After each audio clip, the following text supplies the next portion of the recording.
Before diving into this video, remember to hit like and share your thoughts in the comments after watching. If you're at a loss for words, feel free to comment anything. Engaging with the videos really helps the channel grow. This tale kicks off a decade ago. Economiya Shingo, an average office worker in Japan, endures a grueling day until he reaches his breaking point. Shingo dozes off mid-dinner, only to find himself reincarnated as an ice elemental in the body of a 6-year-old. Now he's surrounded by a lively party filled with guests and mouth-watering dishes. As he surveys the scene, he wonders if he's trapped in a vivid dream. With no scantily clad dancers in sight, he considers returning to his miserable life as a salaryman. Suddenly, a man jolts him awake, dragging him before the partygoers, urging him to introduce himself. Shingo, now Wendeland, feels lost in front of the expectant adults. Just then, his older brother Eric steps in to shield him.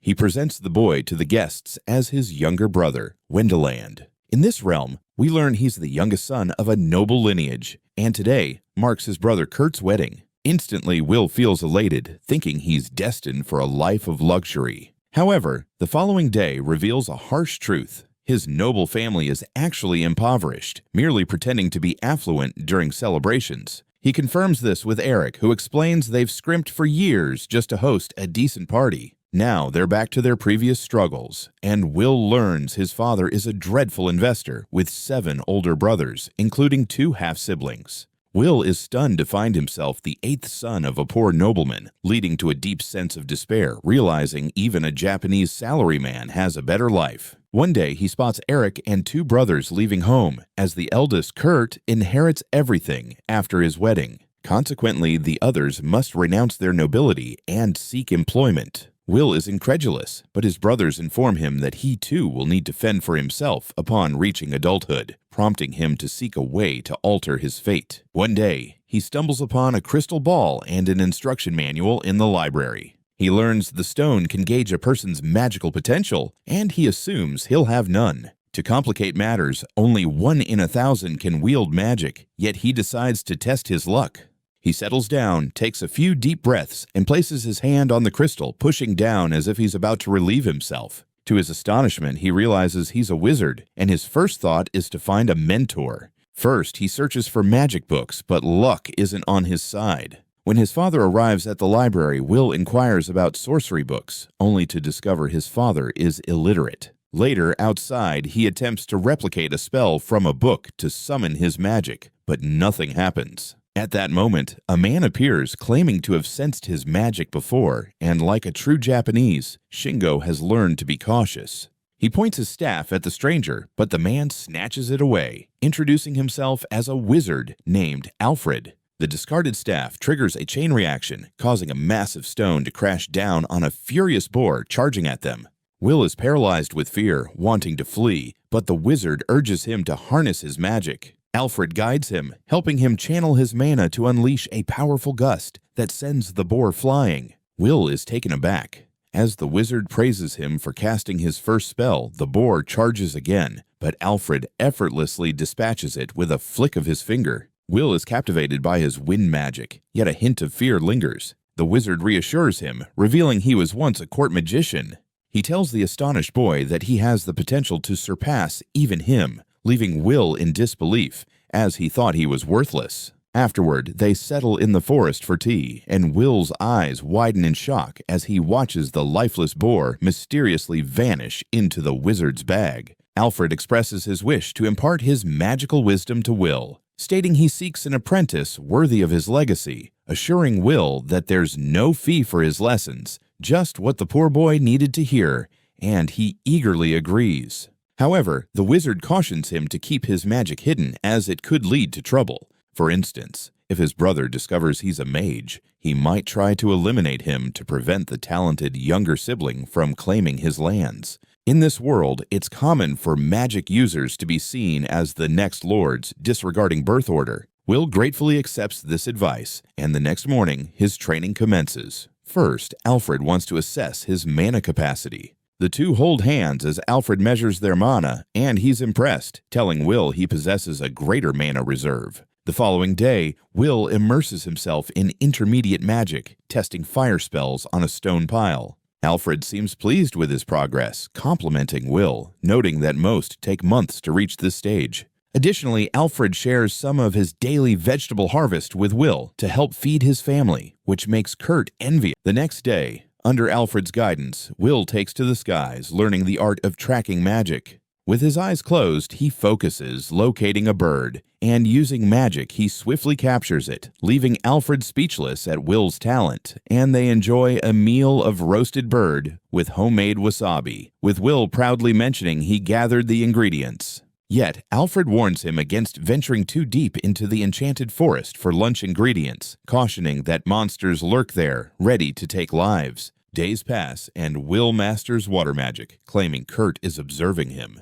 Alfred suspects Will might doubt his own magical abilities, fearing for his own position. Will insists he has no desire to become a lord, prompting his teacher to suggest adventuring, which excites Will as he envisions a life of adventure. While Will dreams, Alfred battles a curse in secret, striving to prevent it from claiming his life. Later, Will shares his adventure aspirations with his family, but his father sadly admits he can't afford the Adventurers Academy. The following day, Will tells Alfred about the financial barrier to the academy, but Alfred suggests he could join the Merchants Guild instead. He encourages Will to start working early and teaches him advanced spells like flying and teleportation for quick travel. Alfred gives Will an unforgettable experience, soaring through the skies and revealing the vast world awaiting exploration. That night, Alfred realizes the curse is intensifying and his time is running out. He resolves to bid farewell to Will the next day, stating that his student no longer needs his guidance.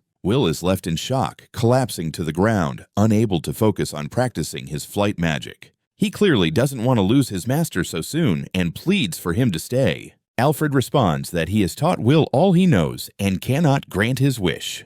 During dinner that night, Will remains lost in thought about his master when his father mentions a rumor about an intelligent zombie spotted in the forest. This zombie is unique, resembling a normal human incapable of speech, with only its cold body, pale skin, and dulled senses marking it as different. This makes him recall Alfred's pale, icy skin and sluggish reactions. After hearing this, he rushes into the forest searching for his master, but loses his balance and tumbles before finding him. Alfred approaches, and Will still can't accept that his master is gone. He insists that his master is in danger in the forest and expresses his desire to take him home. But then Alfred reveals to Will that he is the intelligent zombie everyone has been talking about, leaving Will utterly heartbroken. At this moment, Alfred recounts his past, explaining he was the Duke's court magician 5 years prior when the Duke's eldest son fell ill. He assembled a team to venture into the enchanted forest in search of a rare herb. The enchanted forest monsters vastly outnumbered them,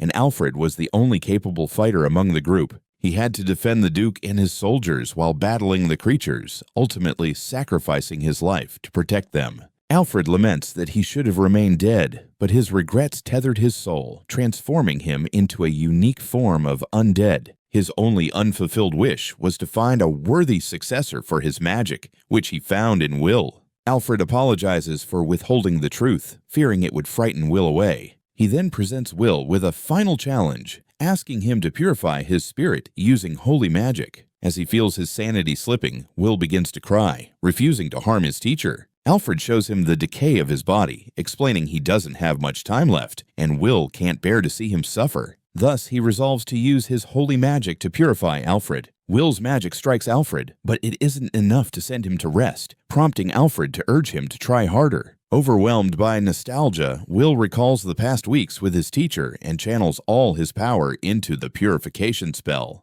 Alfred's body begins to disintegrate, and in his final moments, he thanks Will, urging him to strive for greatness. Will mourns deeply for his teacher, then wipes his tears, vowing to honor his legacy. Afterward, he dedicates himself to intense training, and 7 years fly by, making him 12 and ready to leave his impoverished home.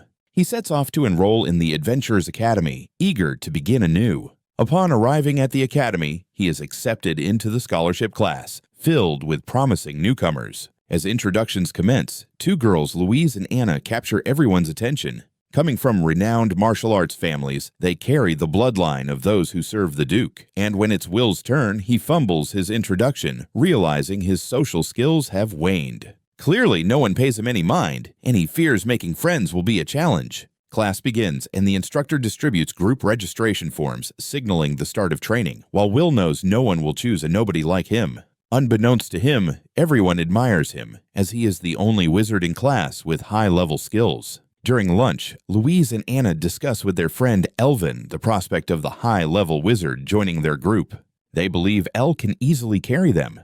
The girls assert they are the strongest in class, capable of using magic to enhance their physical abilities, making them ideal candidates for Elle's group. Others are eager to recruit him too, but no one dares approach, convinced that as the best magician, he wouldn't want to associate with anyone beneath him.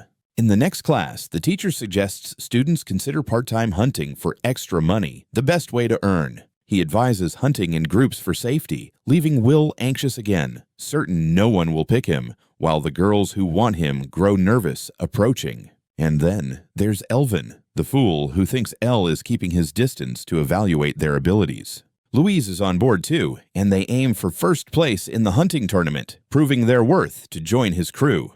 They outpace every other team in their class, feeling confident about their chances to join Elle. When he drops off a heap of slain monsters at the Merchants Guild, the receptionist is left speechless. One of the more cynical students remarks that Elle is on an entirely different level, making their efforts seem pointless. His words resonate, and the group leaves the room, disheartened about their chances of joining him. Meanwhile, Elle plots to make friends by inviting his classmates to a dinner funded by his prize money. As he turns to invite his classmates after receiving the grant, he finds the room empty, and his skilled peers are frustrated by their loss. Yet they refuse to abandon their chance to party with Elle, knowing that being near him means a brighter future. They aim to hunt more monsters than him, hoping to catch his attention.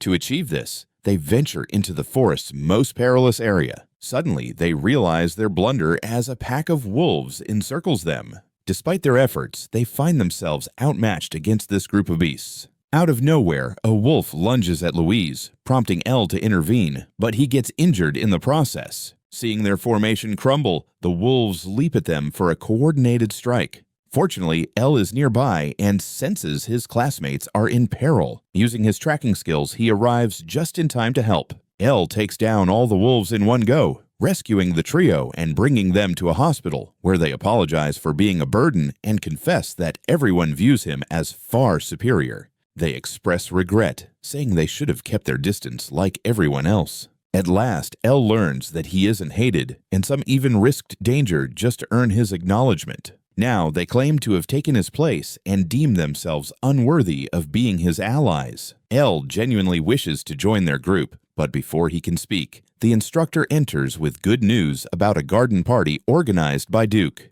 The following day, they attend a party hosted by Duke Amadeus, who ignores everyone else and approaches Elle immediately. They engage in a friendly conversation about the Ballmaster family being his vassals, and then he invites Elle for a private discussion. Elle feels uneasy about meeting a stranger alone, so he insists that his group be allowed to join. Inside the mansion, they encounter the court magician Blank Tag, who was also the mentor of the previous court magician Alfred. Elle is taken aback by this revelation, and Blank, whom I'll refer to simply as Blank, explains his expertise in tracking magic and his vigilance over Alfred's powers, even after he became a whispering undead. Indeed, Blank discloses that he has been observing Alfred for the past 12 years. However, Blank asserts that he knows Alfred died 7 years ago, and the only way he could have escaped his undead state was if his wish for a powerful disciple was fulfilled, pointing to Elle, who cannot deny being Alfred's pupil. After all, Blank even recognizes his magic bag. Elle recounts the entire story, moving both the court magician and the Duke to tears as they hear about Alfred's final moments, and Elle also sheds tears in remembrance. Elle possesses many supplies from Alfred's last expedition, all stored in the magic bag he intends to return to the Duke, while his wealthy companions wait outside, still processing the heartbreaking tale of Elle and Alfred. This realization hits them. Like them, Elle is also gifted, but he can't inherit because he isn't the firstborn, and as soon as he exits, they rush to him, apologizing for abruptly inviting him into their group. They confess that their initial intention was to exploit his power, but now they see that this is unfair. L responds that he doesn't mind and would be grateful to team up with them. They believe that together they can have a great time. Initially shocked, the trio soon laughs and accepts L as their friend until Duke suddenly interrupts, rewarding L with 1,000 gold coins for returning Alfred's supplies. Everyone gasps at this news, and L's realization of winning 1,000 gold coins comes a bit too late. Moreover, Blumley informs him that he has also inherited Alfred's mansion and all his possessions, prompting L to move into the imposing house that very night. He thinks the house is far too large for just himself and decides to invite his friends to live with him. Months pass, and during summer break, L takes his friends to his brother Eric's wedding. They travel aboard a magical airship, where Louise dons a Brazilian outfit to catch the attention of the wedding's nobles, while Elvin is petrified of the flying vessel, looking like a caveman seeing one for the first time, and Bloom enjoys the drinks and hospitality of the airship. He reassures Elvin that the ship won't crash, but upon spotting dark clouds nearby, he retracts his statement. He gazes at the clouds, and a massive skeletal dragon emerges, sending everyone into a panic, while other passengers demand the captain address the situation.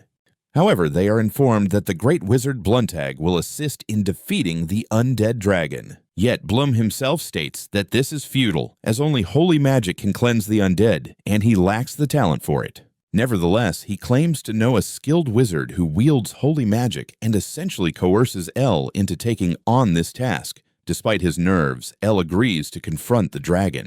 Bloom stays behind to safeguard the ship, while L ascends to face the dragon, using his magic barrier to shield himself from its devastating breath, while Bloom protects the vessel with his own barrier. L charges his holy magic, but the dragon directs its attack solely at him to thwart his efforts. L dodges its strike, focuses his holy magic like a spiritual bomb, and hurls it at the skeletal dragon. The holy magic strikes the dragon, illuminating it and causing it to writhe in agony from the purification. However, it attempts to use its remaining strength to assault L, but he evades and blocks its attack until his magic finally activates, and the dragon loses its soul. His bones shatter and the massive magical stone binding them also disintegrates. Aboard the ship, Blum gestures for L's team to gather the dragon's remains, using the enchanted bag to collect both the bones and the enormous red magic stone. Upon L's return to the ship, everyone rejoices, celebrating the day's victory and the fact that no lives were lost. L, however, just craves a few days of peace after battling that dragon. Before long, Blum's former adventure companion shows up, informing L that rest won't be in the cards. Bloom is taken aback by his friend's arrival, introducing him to L as they reminisce about their past escapades. The following day, the ship docks in the capital, and Bloom dashes off, leaving his friend responsible for L.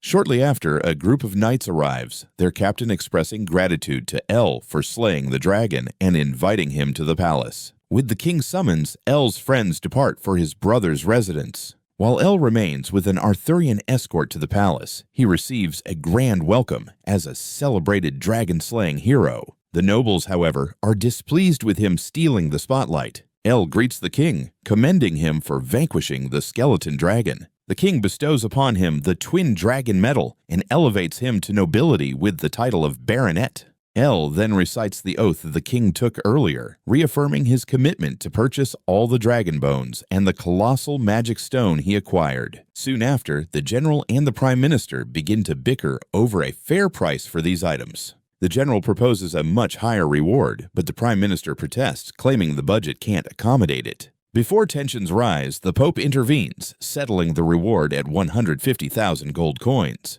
Later that evening, they return from the palace after claiming their reward. At a martial artist's venue, a spear wielder puts on a display to impress L, hoping to secure a job. However, guards haul him away, and the Arterio advises L to brace himself for these persistent job seekers.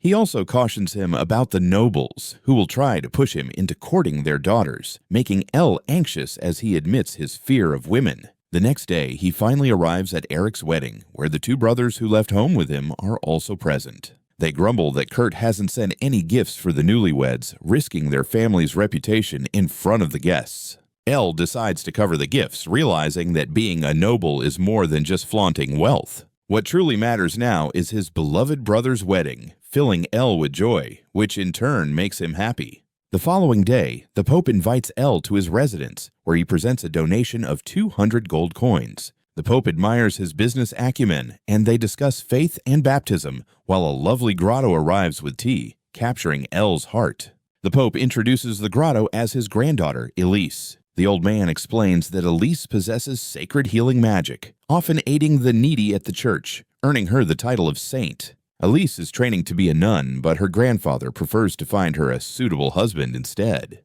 Elle quips that her beauty will spark fierce competition among suitors, jokingly suggesting he might join in, but soon realizes no one finds it amusing. In fact, the Pope takes his words seriously, accepting him as his granddaughter's fiancé. Elle is left speechless, realizing he just got engaged out of nowhere. He met her less than a minute ago, became her fiancé, and now there's no turning back. Upon returning home, his friends learn he went for a stroll and ended up engaged after talking to the Pope. They assure Elle that Elise would make a wonderful wife, and he discovers that romantic marriages are rare in this world, feeling fortunate to have met her before commitments were made. Now Elle's face is adorned with clown makeup, dressed in a rather flamboyant outfit. All this to ensure he isn't recognized as a successful nobleman. Elle approaches him, teasing that his wife is stunning, expressing jealousy, which makes Elle question if Elise is truly happy about it. Later, they visit the market, where the spear enthusiast identifies him, the spear-wielding man being a professional stalker. He begins showcasing his spear skills, and soon everyone joins in, vying for Elle's attention to make him their leader. In response, Elle teleports back home, where Elwyn and Eric suggest he hire someone to handle the unwanted applicants. Elwyn proposes himself for the job, and Elle finds the idea appealing, promptly hiring his friend, who is left in disbelief. Elle prefers not to delve into the specifics of their contract, ignoring everyone and heading straight to see his fiancée. However, he accidentally teleports out of her grandfather's window. He lands and remains there until the old Pope returns to his office. Soon, Elise discovers him lying there and takes him up to the roof for a private conversation. Nervously, he inquires about her feelings regarding their engagement, and Elise responds that she is thrilled to be the wife of the heroic dragon slayer, which reassures Elle that she is not opposed to their marriage. Back at his home, Elwyn has grown arrogant, being the only one in their group with a job, boasting to the girls that he will ask Elle to hire them as his assistants. However, the girls refuse to work under Elwyn's command, seeking a way to surpass him regardless. In that instant, they spot Eric infatuated with his wife. Louise proposes they should aim to become Elle's wives, or if that's not possible, his mistresses. Anna is on board too, and the two girls begin scheming their dream future, where marrying Elle means no more work. They attempt to execute their plan, starting with Louise trying to charm him through a traditional carnival dance, but he gets irritated and exits. Undeterred, she prepares for the evening, while Anna struggles with her shyness. The next day, Elle receives a dinner invitation from a butler, leading him to the priest's mansion for an elegant private dinner with Elise, though they barely know each other. Elle is eager to leave after his meal, but the butler suggests taking his girlfriend shopping for their first date. He wanders into an upscale jewelry store and discovers the ideal engagement ring for her. She insists he shouldn't spend so much on her, but the ring captivates him, and being wealthy and tax-free, he decides to buy it for his fiancée. Upon learning the exorbitant price of the magical ring, he wonders what it's made of, speculating if it's a philosopher's stone or something equally rare. Despite the hefty price tag, he resolves to act decisively and purchases the ring without attempting to haggle. Back at the carriage, Elise praises his choice, asking if he knew the ring was magical beforehand, to which he replies that it simply seemed beautiful on her. Surprised by Will's honesty, she responds that she often feels overwhelmed by the hero label, constantly pressured to meet expectations. Yet, he confesses that he can truly be himself around her. He decides to infuse the ring with his magical energy, causing it to glow and creating a dazzling light display inside the carriage. Will smiles while Elise feels a chill, convinced he's lost his mind. Days pass, and Louise and Anna are plotting their strategies to win Will over with Elvin. Suddenly, Elise arrives, searching for her husband, only to find out he's away on a mission summoned by the king, who has tasked Will with slaying a dragon. Though shocked by the order, he knows he can't refuse, and during the night, the captain briefs Ballantag and Will on the plan to clear the marked lands of dragons and other beasts. Only powerful mages can counter a dragon's breath, so Will and Blank are selected for the mission, along with a burly warrior sporting a Namer-style mohawk. Will is taken aback by the intimidating man and asks if he's the group's warrior, but Blank clarifies that he's actually the palace wizard. His name is Armstrong, and despite being a wizard, he pushes his physical limits and enjoys hunting dragons. Without much chit-chat, they swiftly head to the dragon's location under Armstrong's guidance and join the local army. Soon, Will's temporary army learns of their mission, tasked with eliminating smaller monsters once the dragon is dealt with. Will's makeshift army consists of warriors eager to catch his attention, with him as their leader. Despite his shortcomings, they reach the military base after Will, and Elise soon arrives as a healer, but she can't find her beloved since he's already gone to confront the dragon. When Blank and Armstrong reach the dragon's lair, Armstrong yells loudly, provoking an enraged dragon. Armstrong kicks off the battle by magically transforming into a Power Ranger, his armor perfectly fitting his mohawk, wielding a massive hammer to strike the dragon down. Blank urges Will to act before the big guy runs out of magic, and he unleashes a powerful wind spell to finish the dragon while Armstrong holds it captive. Afterward, Will uses his magic bag to collect the dragon's remains, but Blank warns him that they can't let their guard down yet, as many monsters will be unleashed now. The battle against the monsters rages on, with Will's soldiers suffering serious injuries, while Elise tirelessly heals the wounded, using her ring's stored power when her magic runs dry. At dawn, a messenger arrives to announce the battle's conclusion, stating all monsters have been slain. But then another man arrives with news that Will is injured. Elise panics and rushes to find him, only to discover he's perfectly fine, leaving her ecstatic before she faints. Later, she regains consciousness under a tree with Will beside her, who has also heard tales of her care for the soldiers. They share a heartfelt moment, and Elise expresses her worry for Will just as Armstrong rushes over, lifting Elise and revealing to Will that she is his niece. Following the mission's success, Will is elevated to the rank of Baron and awarded another Dragon Slayer medal. The king instructs him to relocate to the capital, and he begins packing his belongings. Suddenly, Elise joins him, announcing her intention to live with him in the capital, while Louise and Anna worry this will ruin their plans to become Will's concubines. Unbeknownst to them, Elise believes they are already engaged since they live together, but he clarifies that there's nothing romantic between them.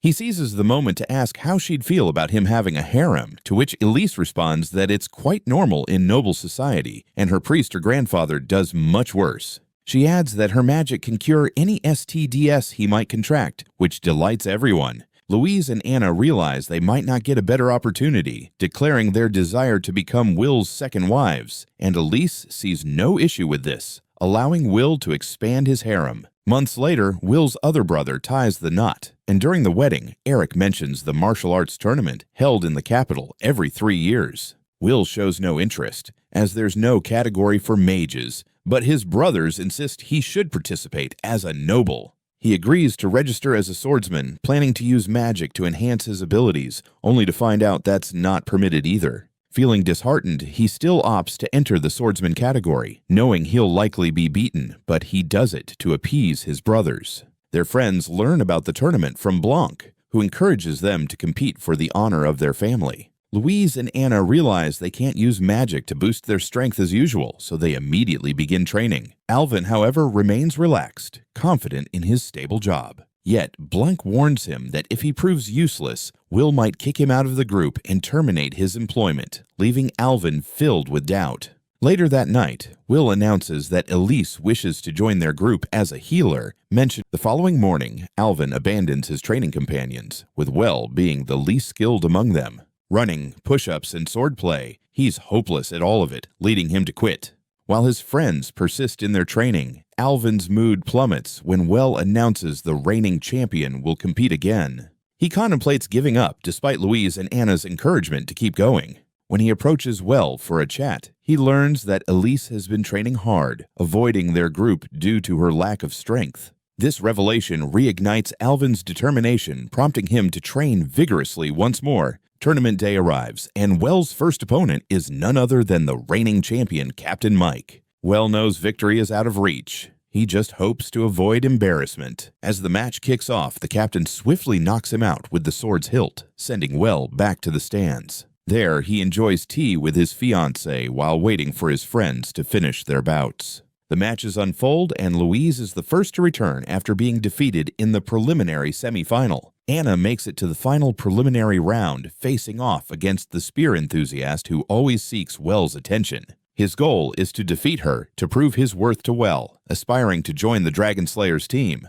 Realizing her opponent is far stronger, Anna quickly loses and returns to her friends. After her defeat, she wants to inform Well about the spear fanatic's impressive skills. His name is Roderick, and he could be a valuable ally. But Well is currently asleep, having had little rest thanks to Elise's antics the previous night. Alvin, however, has reached the finals, though he injured his arm in the semifinals, and his final opponent is the captain. While receiving treatment, the doctor advises him to withdraw for his own safety, but he refuses to abandon Well's group. His friends are present, offering him snacks sent by Well. Well's gesture reassures him that he won't be cast out, even if he loses, so Alvin resolves to fight for his friend's honor. He loses, but his determination and skills impress the captain, who decides to mentor him and protect Anna. Later, Elle and Louise find a mentor for martial arts, but Elle feels uneasy when they head to a desolate area. His fears are confirmed when he discovers that their mentor is his old friend Armstrong, who vows to make them strong. 3 years fly by, and Elle is now an adult, as in this world, turning 15 means adulthood. Finally, he can embark on an adventure with his friends, thrilled to experience something enjoyable after 3 years of being a landless nobleman. He believes he can finally savor his newfound freedom. Just then, Blaine arrives with a mission from the Adventurers Guild, informing them of a task to explore an ancient dungeon. Blaine will serve as their advisor, as the mission is perilous, leading them to confront a long-standing dragon. He shows them a deep pit and explains that many adventurers have previously ventured into this dungeon. None have returned, and the guild suspects a dragon lurks within, prompting Elle's group to be summoned. Ironically, they all fear dragons and end up hiding behind Elle. Soon, they find a door and enter a vacant room featuring a magic circle on the floor. Bland senses something is off and urges everyone to flee, but the door shuts automatically before they can escape. The magic circle activates, binding them in place. One by one, they are teleported away, but fortunately, they all land in the same spot, at the dungeon's bottom. Bland mentions he's heard of ancient traps that force intruders to ascend while battling monsters. He suspects they've fallen victim to such a trap. Louise suggests Elle teleport them out, but he can't because his teleportation magic has inexplicably failed. In short, the script nerfed his abilities, and after Louise recovers from the teleport shock, they must climb the dungeon on foot. They reach a vast chamber filled with an army of golem soldiers. The door behind them slams shut, awakening the golem army. Elle wants to obliterate them, but his friends advise him to conserve his mana for the boss. They decide to showcase their training results and swiftly take down the golems, with Blank using wind magic to block their attacks. Anna manages to defeat the golem leader, disorienting the rest of the enemies. While Louise unleashes a magical shockwave for massive area damage, Elle steps up, showcasing his skills against his foe. They finally vanquish all the golems, only to discover the remains of previous adventurers. With her keen senses, Louise hears noises from the stairs, prompting her to investigate, revealing more golems approaching. Days pass in this relentless cycle, battling golems without rest. Exhausted, they finally reach an empty hall celebrating their apparent victory, but Blanc spots a massive mechanical dragon in the center. The dragon stirs awake, unleashing a torrent of explosive breath. Blanc counters with a magic barrier, while our hero stands ready to assist. From the entrance, golem soldiers charge in, overpowering Anna and showcasing their brute strength. The battle kicks off as Elvin and Louise engage the golem, with Louise tending to Anna, while the mages fend off the dragon's lethal breath. Aware their magic is fleeting, Elle proposes a strategy. They must unite their powers to swiftly take down the dragon. Blanc consents, channeling his magic into Elle, who then unleashes a potent beam that forces the dragon back, but Blanc soon exhausts himself and collapses. Elle stands alone against the dragon, feeling his strength wane. Just as defeat looms, Elise rushes to him, turning his face beet red, promising to use her special magic. Out of nowhere, Elle kisses her, restoring his energy and magic. Even his third leg stirs in his pants and Elise expends all her energy, fainting afterward. L cradles her, realizing love has amplified his power. With a magic ray, he strikes the dragon's head, severing its circuits and shutting it down. With the boss defeated, the golem soldiers freeze in place, but L collapses, unable to share in the victory with his friends. His friends carry him and Elise to safety, where the girls inform Elise that kissing L isn't necessary for healing. Damn heretic. L, brimming with excitement, urges Louise and Anna to check out something intriguing. Though exhausted, they reluctantly follow him. L wakes up energized by their enthusiasm and helps his fiancée rise as well. They head to Blanc, who is in the library adjacent to their room. He reveals that an ancient wizard crafted this dungeon as a trial to find someone worthy of his legacy. L is puzzled about what could be so precious to warrant such an intricate test, but his friends have already uncovered the treasure. They lead him to a hangar housing 7 ancient magical airships, which are surprisingly more advanced than current technology. Blanc exclaims that this is a monumental discovery worth millions in gold. Although L is reluctant to take money from the king, he realizes he has no other options. Out of the blue, L pulls a lever, opening a gate from the hangar, and everyone rejoices at the prospect of leaving the dungeon. Soon, L and his team present their findings to the king, who purchases everything they uncovered. Meanwhile, the guild forcibly acquires the teleportation circle they discovered, and when it's time for rewards, the Prime Minister stutters that L's group will receive 2 million gold coins for their success. Since the kingdom lacks the cash right now, repayment will occur over the next 20 years. Fortunately, in this anime, taxes are minimal. Unlike taxes on Earth, where politicians want to tax even the air we breathe, L decides to leave the capital and return to his old mansion with his newfound wealth. He shares his plans with Armstrong, who wishes him luck in his future endeavors. He also mentions that while exploring the dungeon, rumors of L's death were circulating in the capital. Hearing this for the first time, L asks who would spread such a sick story. The man explains that L's rapid success has made him a target of envy, and his friends agree, noting that many resent them for being part of the Dragon Slayers group. Anna grabs the Adventurers Guild rulebook, suggesting they can redistribute the reward from their mission.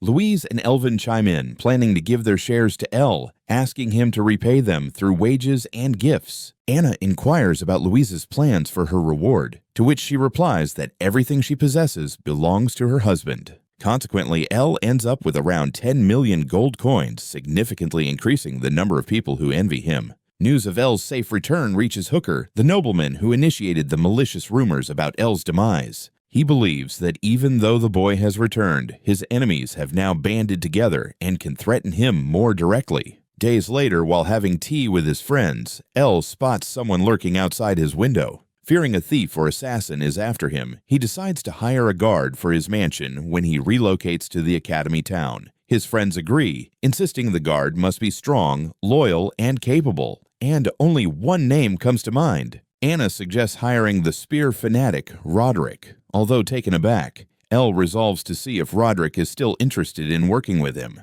He invites Roderick over, asking if he wants to join them as a guard. The man breaks down in tears, never expecting this day would come. He has been trying for years to catch L's attention, never believing this moment would arrive. The stalker remains near the house, and everyone notices her drooling as she watches them eat cake. Louise and Roderick attempt to catch her, while Alvin keeps L's head down to shield him from danger. But the girl is too quick and escapes. Roderick speculates she was sent by those who spread the rumors about L's death, requesting L's permission to investigate. He also advises L to leave the capital for his own safety. However, L still has many tasks to complete here. The next day, he visits the Magic Guild's research lab with his group, having heard they repurposed the teleportation magic circle he found in the dungeon to create a device that can summon anything the user imagines. Alvin quips that this machine is a thief's dream come true, prompting Louise and Anna to beat him up. L tunes out his foolish friends, focusing on the magic circle to test it, envisioning what he desires.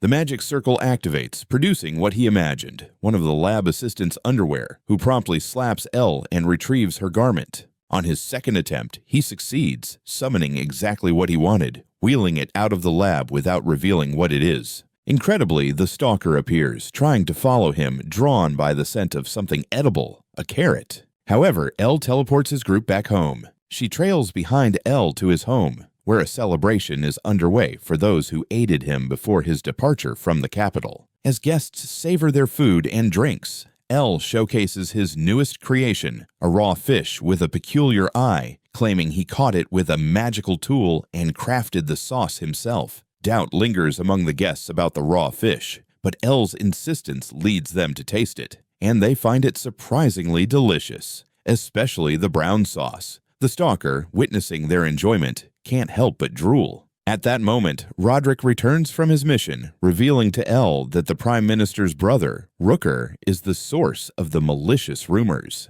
Roderick suspects Rooker aims to usurp his elder brother's position and is willing to harm those close to the Prime Minister to achieve it. He even sent a message to L's family falsely announcing his death, and Rooker intends for Kurt's children to relinquish their titles and property, binding them to him forever. L expresses a desire to confront the vile man, but Roderick has already taken action, spreading rumors that Rooker plotted to kill L in the dungeon, prompting the king to seek him out. L thinks that's a bit extreme, but Roderick insists he has personal motives for pursuing Rooker. It turns out Rooker is Roderick's estranged father, who refused to acknowledge him and abandoned his mother after she became pregnant. Roderick knows his father is scum, worse than the brown sauce L served, which is why he targeted Rooker first, and his instincts were spot on.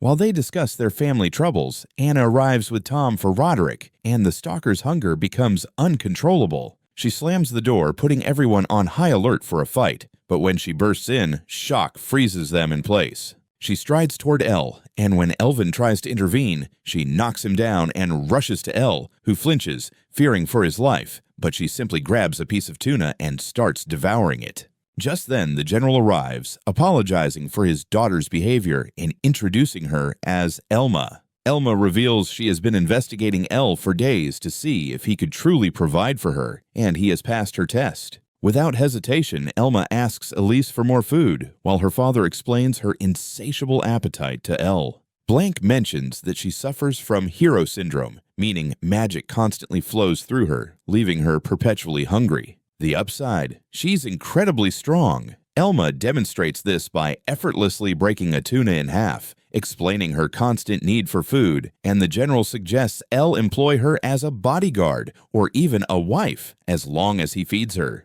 The girl's father arrives as if he has nothing to offer, yet immediately proposes his daughter's hand to L. This revelation stuns L, who insists he plans to live as a regular adventurer, hunting small game. He asserts he doesn't require such a formidable bodyguard. However, the general counters that living as an ordinary adventurer won't be feasible. His informants have informed him of the Duke's intentions to have L hunt monsters in his domain, and Wilma would be a perfect fit for his team. The Duke is impressed by his friend's intelligence network, then confesses his plans and requests L to undertake a mission for him. Meanwhile, Hooker's messenger delivers a letter to L's residence, announcing the supposed demise of the Great Dragon Slayer. The letter reaches Kurt and his wife, shocking them with the news of L's death, stating that Hooker desires Kurt's children to inherit L's title and estate and join his faction. This news delights Kurt, who laughs at the unexpected opportunity. Suddenly, his wife exclaims that she spotted something outside the window. Kurt decides to investigate, and upon looking out, he pales in terror as if witnessing the Brazilian national team lose to Paraguay, finding only L and his group. Inside, they discuss the Duke's scheme with the local lord, while Blanc engages in a brief conversation with L's father. He recounts the expedition led by the previous Duke to the Enchanted Forest 15 years ago, where 2,000 soldiers perished. L's father is aware of this event, having also dispatched a troop to assist the Duke. Blanc informs him that all those fallen soldiers have risen as zombies, and L and his team are here to cleanse them. Kurt then steps forward, declaring they won't assist with anything. Blanc replies that they don't require help, but rather wish to discuss what actions will be taken on their land. Kurt demands compensation for anything removed from his territory. He inquires about the standard fee from the village chief, and upon learning it is 30, he insists L pay 50% of his commission. At this moment, his younger brother Herman attempts to persuade Kurt not to act foolishly, as they can also recover the belongings of the deceased soldiers from their region. Yet Kurt stands firm, claiming his poor soldiers had nothing of value to recover, and their funerals have already been conducted. El arrives without Rita and speaks to El's older brother, stating that the souls of the deceased remain trapped in their bodies, and peace cannot be achieved until they are freed. He offers to provide them with a proper funeral, but Kurt dismisses the idea, accusing them of trying to exploit him through his soldiers' funerals. Elvin restrains himself upon hearing this, itching to strike Kurt, but his self-control falters and he erupts in anger, demanding Kurt change his attitude. Kurt then mocks Elvin, questioning if all his employees are this rude. El doesn't appreciate the jabs and continues to try to prevent Elvin from breaking his brother's neck. Frustrated with negotiating with this coward, he directly asks his father about the negotiations. Kurt, furious at being sidelined, spews insults again. But this time, Louise and Anna warn him to mind his tone when addressing the Baron, which only piques his curiosity. El reflects that his brother resembles the toxic clients from his past life. Later, El and his group dine with one of his older brothers and his wife, Marlena, who inform El that after he gained fame as the renowned dragon slayer, Kurt became consumed by jealousy. He has been paranoid ever since, convinced El is here to usurp his claim to the territory. Everyone enjoys the meal, but when El's brother, whose name escapes me, approaches to serve blank alcohol, he declines and only munches on the nuts he brought. Later, Marlena requests El to retrieve her grandfather's belongings, as he was also part of the expedition, and he promises to do his utmost. She expresses her gratitude, suggesting he should take over as the next lord instead of that fool Kurt, not caring about others' opinions. El realizes this is the uncomfortable succession struggle his master warned him about, and he intends to wrap this up quickly to leave his family behind. The following day, he embarks on his quest, heading into the enchanted forest to hunt for the undead. Deep in the woods, he threatens to feast on the backs of their kin if they don't come forward for purification. Ellis questions whether such petty insults will work, while Blank insists that typical zombies are fools. Surprisingly, the zombies in this forest respond to such taunts. Suddenly, the sky darkens and zombies emerge from every direction. Ellis retrieves a cloth inscribed with a magic circle, laying it on the ground. Together, she and El channel their magic into it, forming a purification barrier. They expand the barrier to its limits, purifying any zombies that touch it, causing their bodies to vanish, leaving only their armor behind. El's allies grumble about the lack of action, but Blanc reminds them their only task is to collect the armor, as that's all they can do for now.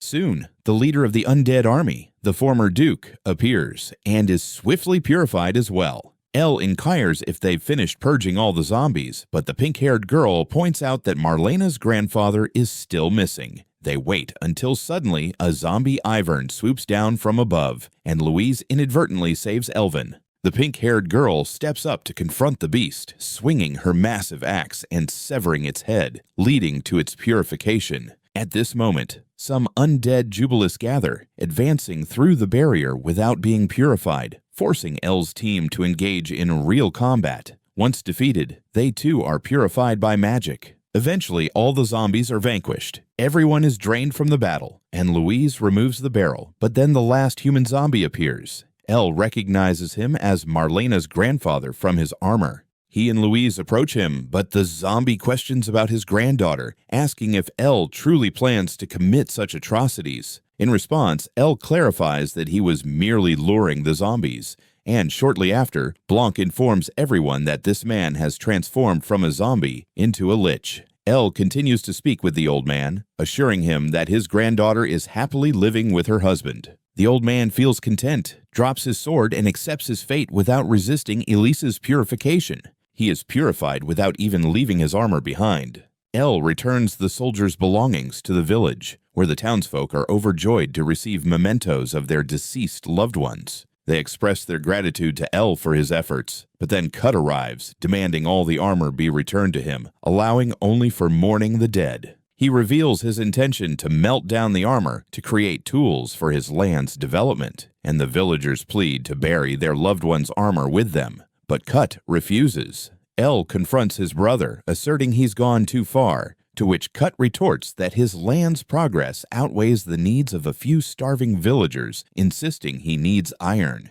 El offers a block of iron from his bag, demanding that Cut leave the villagers in peace. Cut, frightened, collapses to the ground, but when his minions ask for orders, he tells them to wait for L to exit the village. The next day, L returns to the capital and hands the soldier's armor to Lord Amadeus, who promises to return the items to the soldier's family, though it will take time. Until then, L is instructed to remain in his village. L dreads spending any time near his brother and family, feeling uncomfortable, but he must obey the Lord's command. Even Blank suggests he should enjoy his stay in the house of his childhood. He teleports home, surprising the village chief, who invites his group to participate in the mass funeral scheduled for the next day. During the funeral, Ellis offers prayers for the fallen soldier. As the renowned priestess, her reputation as a saint earns her the villagers' deep gratitude. However, they are discontented that Cut failed to show up to honor the deceased. Later, the villagers celebrate with a party, enjoying themselves, but Blank still declines to drink, opting to chew on his nut. Soon, Cut's wife and children arrive to pay their respects at the funeral site. Well greets his sister-in-law, and his excited nephews are eager to meet him, having heard tales of their dragon-slaying uncle and wanting to know how he accomplished it.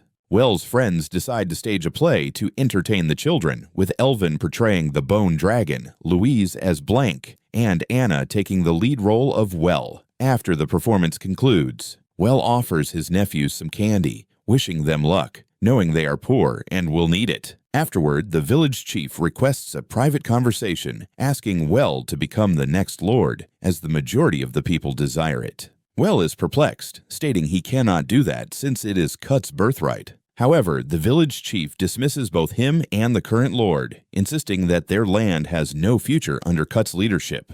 In reply, Well asserts that he has no interest in being a lord. He wishes to live as an adventurer. Yet the chief knows that Roderick, his foreman, is adept at managing land, allowing Well to own it without the burden of work. He offers the boy his full support, mentioning that even the royal palace desires him to take charge of the territory. Just as the chief finishes, Blanc arrives, commending his sharp intellect for figuring this out without being told. He confirms that the king indeed wants Well to take control of this region and become its new lord. Blank then takes Well aside to discuss the king's strategy privately, revealing that there has been a long-standing desire to develop this area since the previous kings. However, the lords here are all mediocre and incompetent, with Kurt being the worst possible heir to inherit these lands. Moreover, he is a rogue, which is why the king had to resort to strict measures. Yet, he couldn't simply command Well's father to change his heir, so he devised a plan with his trusted officers. They aimed to drive Kurt insane, prompting him to attack Well, leading to Kurt's trial and imprisonment, allowing him to resign as heir and clear the path for Well.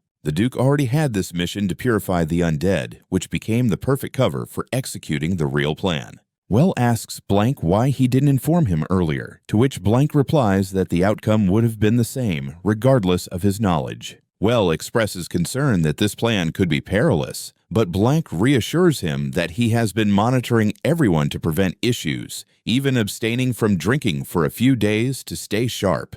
Well remains uncertain about becoming a lord, but Blank insists he possesses the power, influence, and resources necessary to develop this region, making him the ideal candidate for the role. The following day, Well shares the palace's scheme with his friends who think it's a solid plan, urging him to stop fretting and just follow orders as usual. Before long, Amelie and her kids visit Well, and as the fun wizard uncle, he dazzles them with tricks, conjuring water orbs and a tiny rainbow. Well's companions feel pity for the innocent kids, fearing that their father's ousting will strip them of their noble titles and lead to exile. That evening, while enjoying dinner with Arrowmint, one of Well's brothers, they suddenly hear shouting outside and learn that a group of angry villagers is petitioning the current lord to name Well as his successor. Fearless, they confront the lord, fed up with Curly's injustices, their seriousness evident. Well pleads for a moment of respite, surprising them with news of his extended stay, as they had heard he was leaving the next day. Blank realizes the village chief is orchestrating this, so he seeks him out to caution him against meddling in others' affairs, especially those involving the king. He explains that the village chief isn't in the wrong, but the palace disapproves of anyone attempting to act independently, undermining its plans. Grateful for the warning, the village chief remains resolute in his commitment to his village's welfare as Blanc returns to his mission. He finds Well pondering Curly's fate once he's ousted from power. Exile seems the only option, but Blank warns him that the palace won't allow Curly to survive long enough to tell the tale, leaving Well anxious about his brother's fate. The next morning, he approaches his brother with a proposal, suggesting Curly grant him land when he becomes lord, promising funds to develop it in return. Well believes this is a mutually beneficial arrangement and marks the land he desires on a map. Cuddy erupts in anger, tearing the map apart and accusing Well of scheming to usurp his position as the next lord. Well insists he has no such designs and cautions his brother about the rising discontent among the populace and other nobles.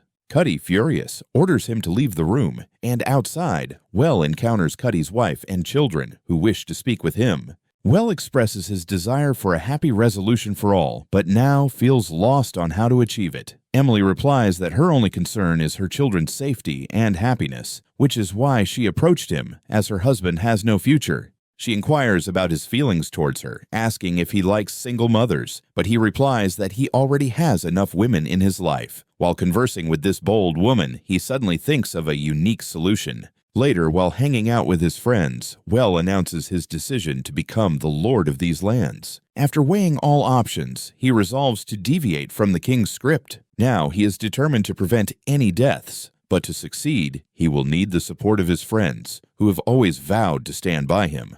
The next day, Well and his friends establish a mini-market in the village, selling yellow goo that is actually mayonnaise. They also offer a variety of stylish clothes and items that can only be found in the capital. Customers flock to their shop, drawn by the superior goods compared to local stores, while Kurt's minions seethe at the sight of their clientele being poached. They approach Kurt for assistance, but he can only throw a fit, as he is also contending with a formidable mage like Well. After the meeting, as the minions head home, Well teleports in front of them, with his friends surrounding them.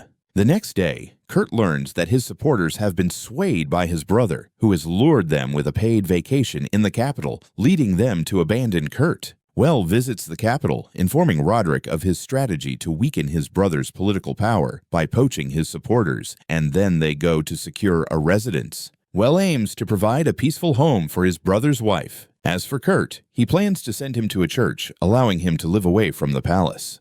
However, they remain unaware that Hucker is plotting something sinister. He sends Kurt a specific gift, urging him to confront his warlock brother. Indeed, Hucker's messenger finds Kurt alone in the rain contemplating murder after Well has acquired all his minions. Then, he receives a gift from Hucker, a legendary item known as the Dragon Flute, which could aid him in eliminating his warlock brother. Kurt questions why Hucker is bestowing such a valuable item upon him, discovering that Hucker desires undeveloped land, realizing their goals align.